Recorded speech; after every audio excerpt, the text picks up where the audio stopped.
Well, welcome to the Learning Lounge. I am Joel Gardner, and today I'm talking with Bradd Birmingham. Let me read a little bit about Bradd. He is a visual designer whose work focuses on educational media for higher education. Now, he has a Master's of Fine Arts in visual communications and has been in the industry for 15 years. He's currently the Director of Interactive Design at Franklin University here in Columbus, Ohio. Welcome, Bradd. Thank you. Good to talk to you. Super happy to be here. It's great. So let me talk just for a minute here. If you can talk a little bit about what you do sort of at a high level. What are some of the things you do in terms of educational media in higher education? So the university that I work at, Franklin University, is primarily an online university.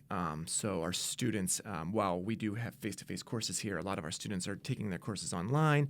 And our faculty and staff and instructional designers, when they design our courses, they're always looking for ways to make that experience more interesting, more engaging, ways that they can capture the student's interest and attention when your course maybe just meets for 3 or hours a week or something, and everything else is then online. We always look for ways and partner with them, and they come and look, brainstorm with us. And we work out different technologies, different techniques, different methods about, what we could do to help them in their course. Sometimes it's a large view, the course as a whole, and they're looking to redesign it. Sometimes it's a specific assignment within a week, within a course. Right. So just talk about some of the actual technologies or tools that you might use. What are some of those tools? So we implement everything from mock websites to online instruments, and I can talk about those in a second. Video is a big one. We do a lot of educational video, and we use a light board. We use we have a voiceover studio where we record, and software or people on the computer or within a piece of software that we then can use. Just a huge gamut of different tools and different methods depending on what they're looking for. Okay, so you have all of these different technologies that are available to you that you and your team have the expertise to work with, like a faculty member or an instructional designer, to create these pieces of media. So what's the process you go through? Because you just listed like 6 or 7 or more different types of options. So what's the process you go through when you're trying to decide, well, what are we actually going to use for this specific need? And then what's the process you go through when you know what that is and how you go through developing the piece of media? So originally, when we're just starting out, or when we're having kind of what we call kickoff meetings or brainstorming sessions, that's exactly what we do. We get together, we throw out ideas. It's one of those kind of cliches where no idea is a bad idea. We kind of gather, okay, what's the subject, what's the topic, and what is it that we're going for? Is this to teach, a specific item, right? Is it to teach how to, divide fractions? So it can be very narrow like that. Or it could be something, kind of more of a bird's eye view where it's, hey, I want to give an introduction to these students who have never taken this master's business level program or course before, to give them just like an introductory view of it. And so we kind of map out the learning objectives from that kind of standpoint.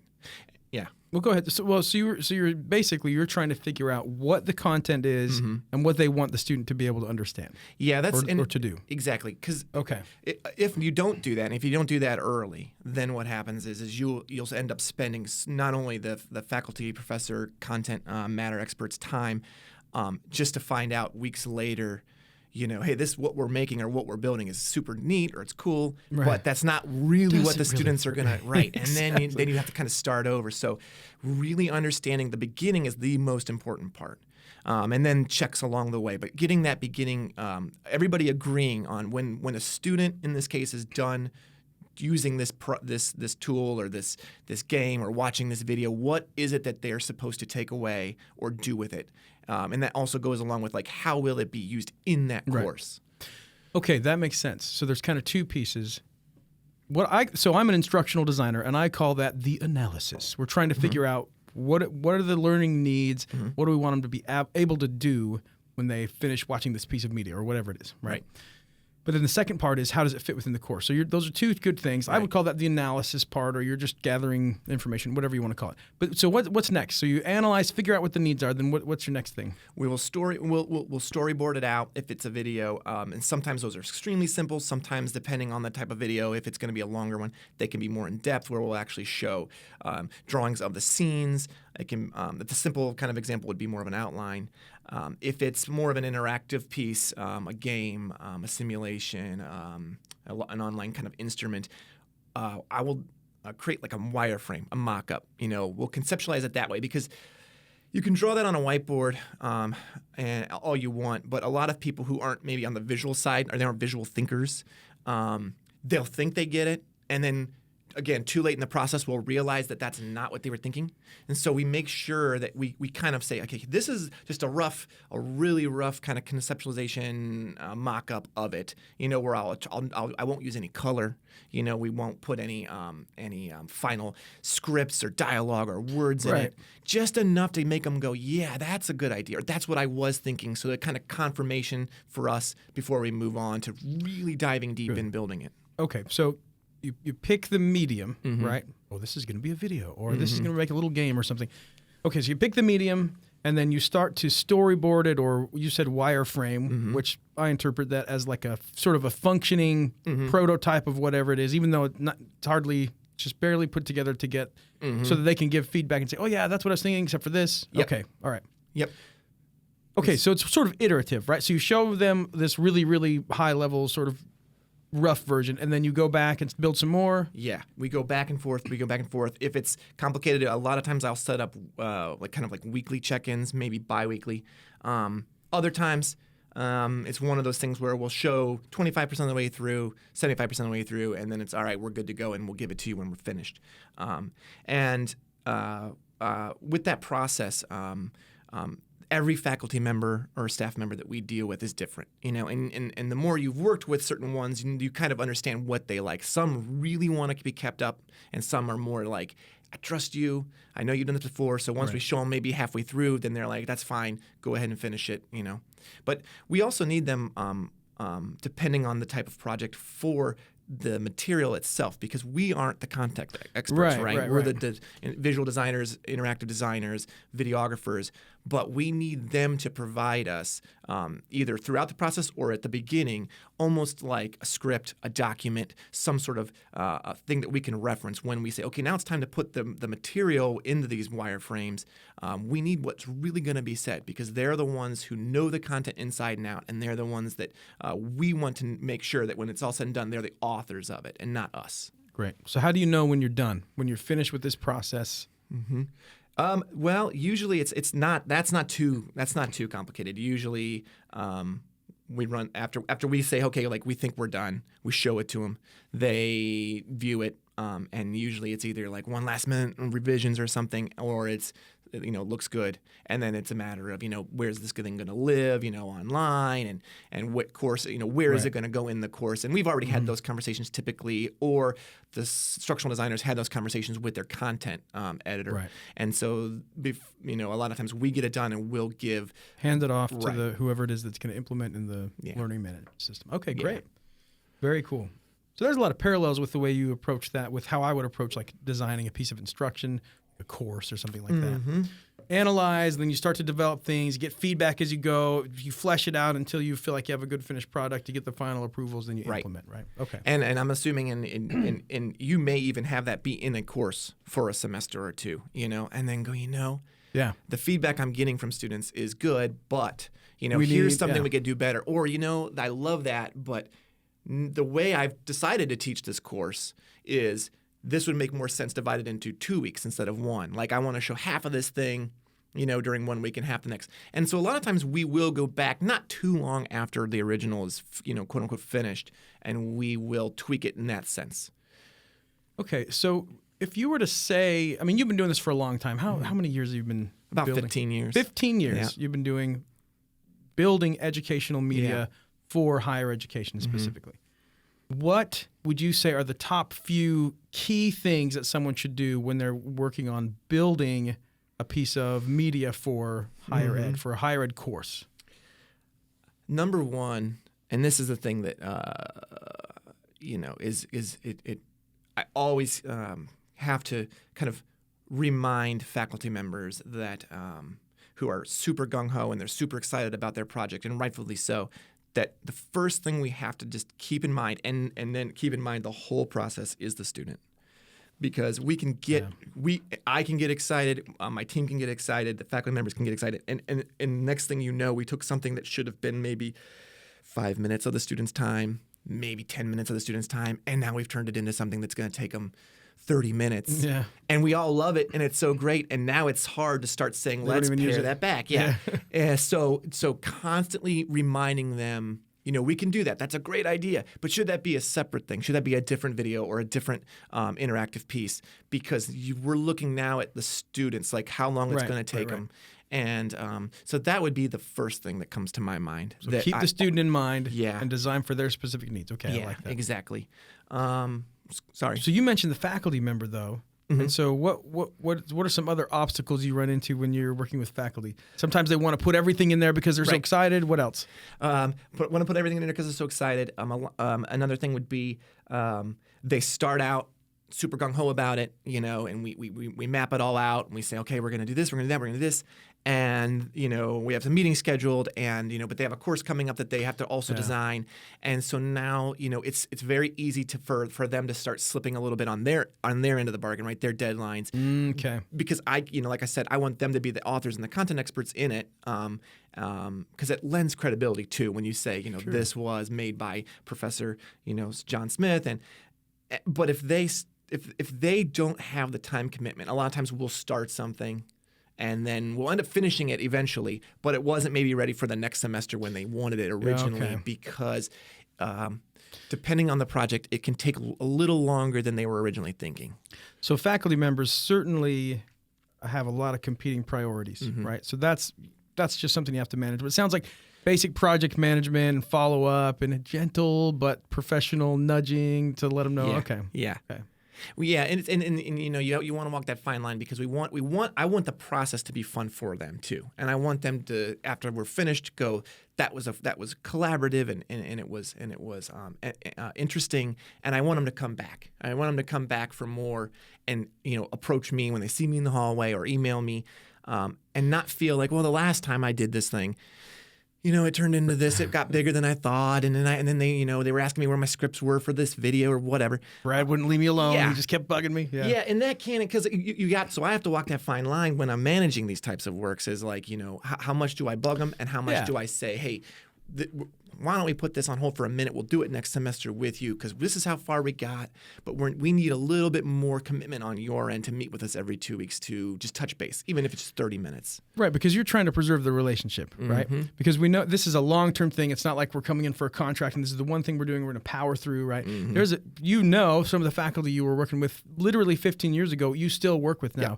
So you have to preserve the relationship. And now I feel like that's really important too in a more creative field anyway. Right? Because you and I kind of are in these creative fields where we're designing. And so the relationship, if you don't have a positive relationship that you're being with someone who you're being creative with, then at least in my experience, I feel like it just shuts down, right? Or it's weird and you're like, we got to get through this, but I don't feel very good. It's like, to me, that short circuits it. I don't know. What do you think? That's a good point because very much in that vein, like I feel like when we're working, and this is someone's area of expertise, right? This is what they've studied their whole life. This is what they've been teaching for 20 years or whatever, and they've got this idea. And it can be, again, I'm not even saying it's whenever their idea is bad. It could be a brilliant idea, but when it comes down to it, there are things that people like me, who I'm not a content expert in it, but I'm going to have to start critiquing it because I'm thinking about it from a user standpoint, right? A student standpoint, a time, not only for the student's perspective, but also for my team and what's on the list and that we're working on. So I have to learn to kind of play that role of like, I'm not critiquing you, I'm just critiquing this idea, and I'm making it for the better. Right. I'm walking them because they don't, the faculty that I deal with aren't typically in the design area like you or I am. So that process is maybe the first time they've done it. And it's not something that they Right. collaborative design process where it's throw out your ideas, and if it's an idea that we're not going to use, doesn't mean it's a bad idea. It doesn't mean that it was embarrassing for you to bring it up. It just means that maybe let's rethink how this is going to go. Right. And so you got to keep feelings in mind and people that aren't as collaborative. So like working as instructional designers is one thing. That's usually a more simple process, and we're all on the same page. When we've created stuff. But when you're working with a faculty member, let's say a math professor, right? That's not something that they're used to doing day in and day out like we are. And so I have to make sure I don't come off as being too blunt, or just feeling like I'm discouraging them from using our services. Yeah, I was talking to a really well-known consultant a while back for another course that we were designing, and he said that one of his skills is to tell people that they're wrong without telling them they're wrong, and like he tries to help them figure out that it's the wrong way to go, right? Yeah. So it's really, these are critical, and just foundational professional skills. Exactly. And everybody in every position probably would benefit from being able to do that. And wrong is a strong word.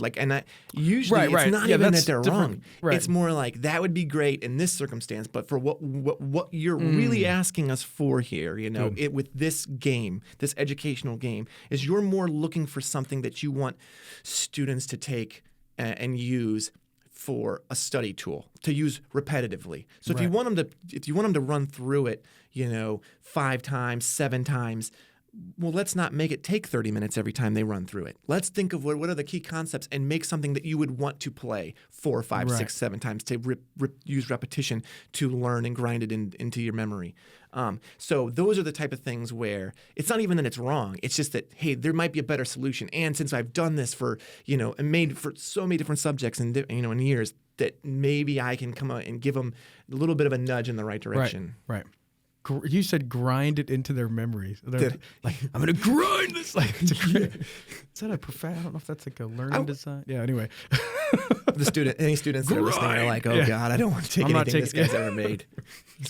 Okay, one last question. We're getting close on time here. Okay. You mentioned that the student should be at the center of the design. So what are some of the thoughts that go into designing when you're considering that student and having them in mind as you go through the process? Well, one of the big things, not so much with video, but with interactive, that we have found is, and the university I work at Franklin, we have such a wide range of ages.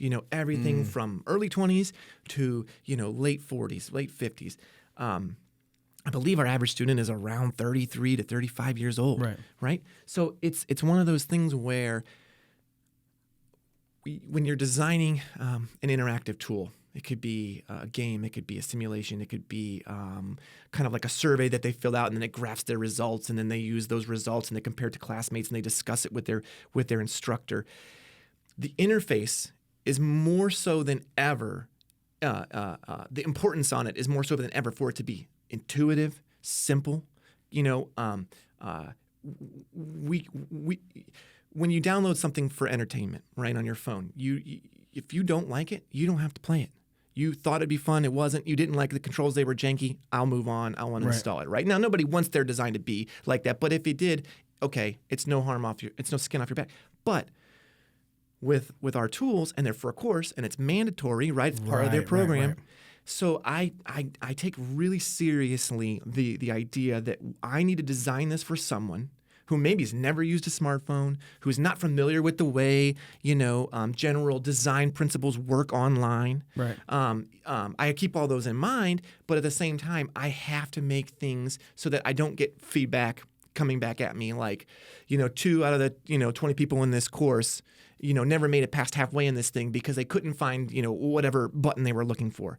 Because now that's not just, oh, well, now we've got them mad at their teacher who really had maybe nothing to do with it. They're emailing the lead faculty. So, and most importantly, they didn't learn whatever it was they were supposed to have learned. Yeah, right? And then they feel like they're behind. And then they blame the technology, which in a sense, if it's something that we created on my team, then I feel like they're blaming me, and then I take it personally. Yeah. Well, so in instructional design or in the learning world, we call this cognitive load. So the idea is that learning itself has a load to it, a difficulty level to it that is just germane to the learning itself. Right. And so the intention is if you're trying to facilitate that, you should facilitate, but not add a burden, add more load to the Right. cognition or the learning, right? Yes. And so that's kind of, in my mind, what you're doing. You're making it as simple and smooth as possible so that they can acquire or bring in that knowledge in a as painless way as possible. Exactly. So great discussion today, Thanks. Brad. It's been fun talking to you. We're out of time. So again, you've been listening to the Learning Lounge. I'm Joel Gardner. We've been talking with Bradd Birmingham. Good having you, my friend. Thank you so much. All right, Appreciate we'll it. talk to you soon. Thanks.